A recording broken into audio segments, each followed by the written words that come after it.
I feel a sharp anxiety in my chest when I fear that someone will be disappointed in me. Friends, relatives, coworkers, customers.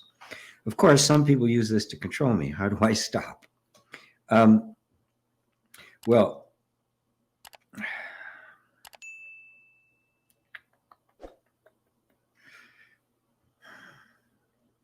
first off, forget about them and put all your attention on that feeling. Someone will be disappointed in me, right? And just start playing with that. Okay, someone will be disappointed in you. I don't care what you do. Okay. It doesn't happen on every one of my videos, but on most of my videos, there's somebody who takes issue, right? Somebody is disappointed in me. I've been in relationships with people that I disappointed them. I was a huge disappointment to mom. Oh my God.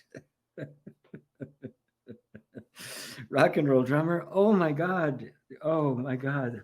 Life was horrible. So it is going to happen. So say, okay, I can't stop myself from disappointing others. That's a first step. I know you're not asking that question, right? But I just wanted to cover that first. Oh, I cannot keep from disappointing somebody, no matter what I do, especially if it's an important thing that I have to do.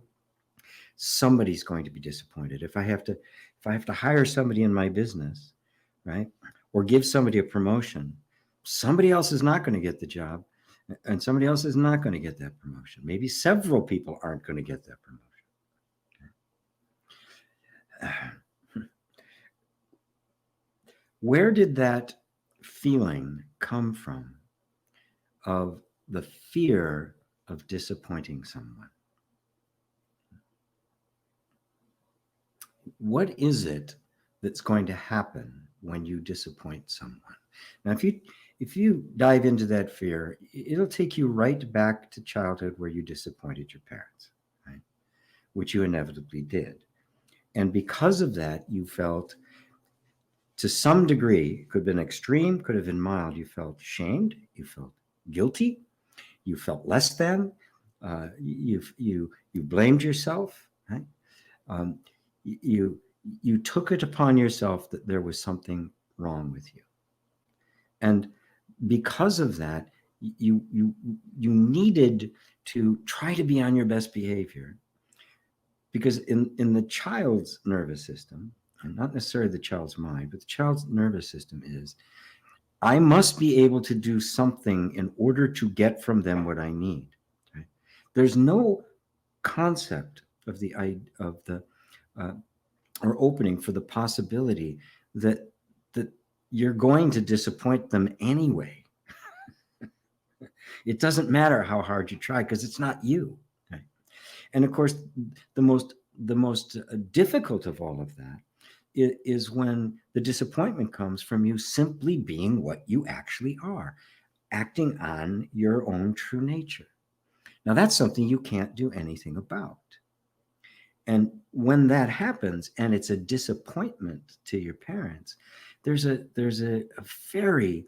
existential crisis that takes place. I have to literally abandon myself and present a version of me to the world that isn't myself, in order to get my needs met.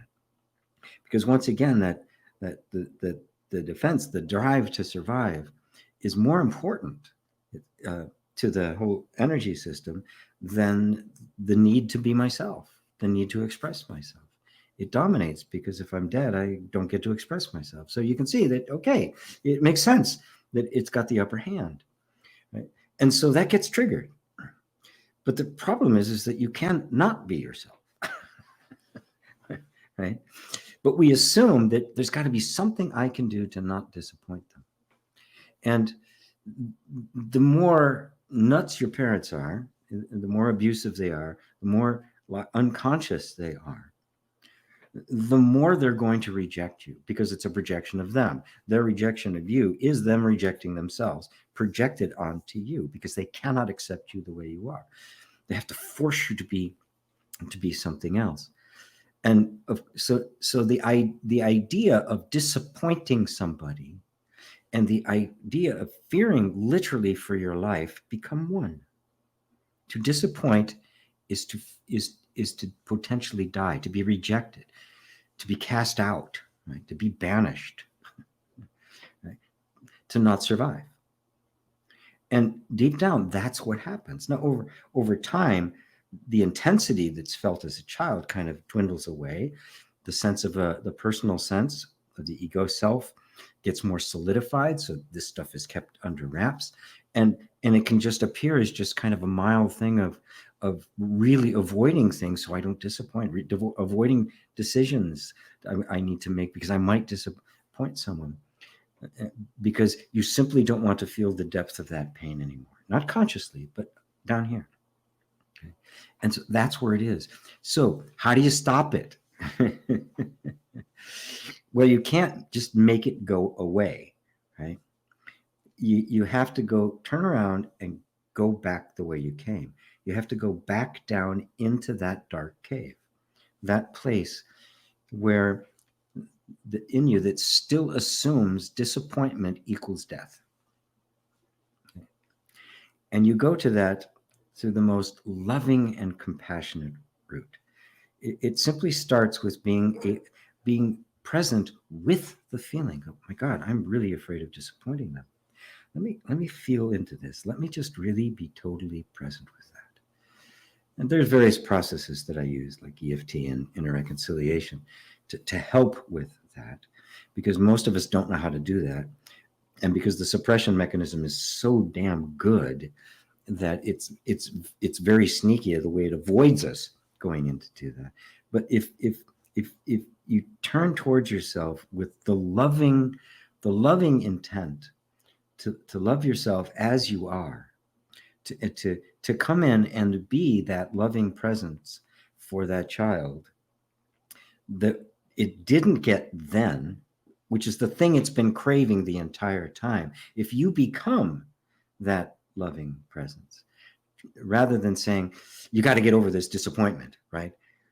Which is, something your parents might have said, right? You're disappointed? Why are you disappointed? This is the right thing.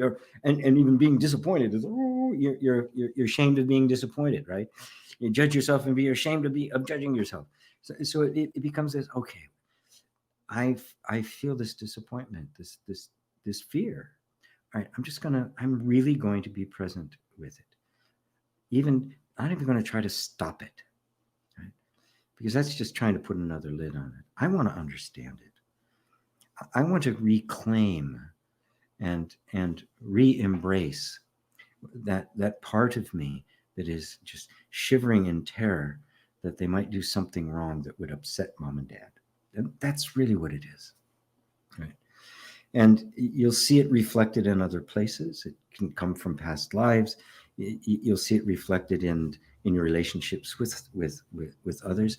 But when you realize that, oh, I'm afraid of it, you're not really afraid of them. And rationally, you'd look at it and go, well, I'm not really afraid that I'm going to be disappointed. It's not really going to have any impact, which means that this reaction is an echo from the past. It's reverberation. It's not this moment. This moment is only triggering a reaction inside of me that learned how to consistently react all the time to the disappointment.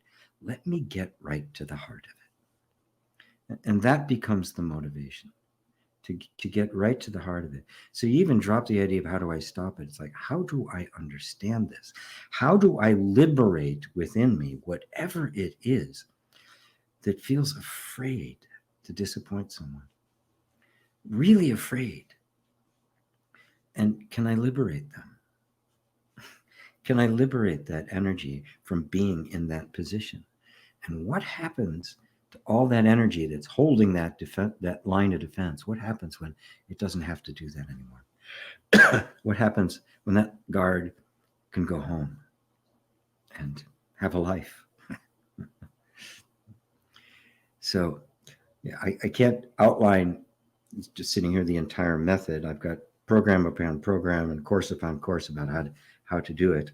And I still work with some people, a number of people privately, and I've got the Tapas Monks group for working with people just on this kind of on this kind of stuff, really processing the deep traumas that have led to these persistent behaviors in adulthood but you've gotten to a level of spiritual maturity that you recognize that this is happening. Right? And at first we just, okay, how do I get rid of it? Which is exactly the same thing, right? That's what the little child did. The method it chose to get rid of it is it had to suppress it. But we're doing the same thing. It is the same deal. It's original sin in the back door, right? It's love, real, unconditional love for you just as you are, warts and all. So thanks, Bill. I do hope that's a help. I do hope that's a help.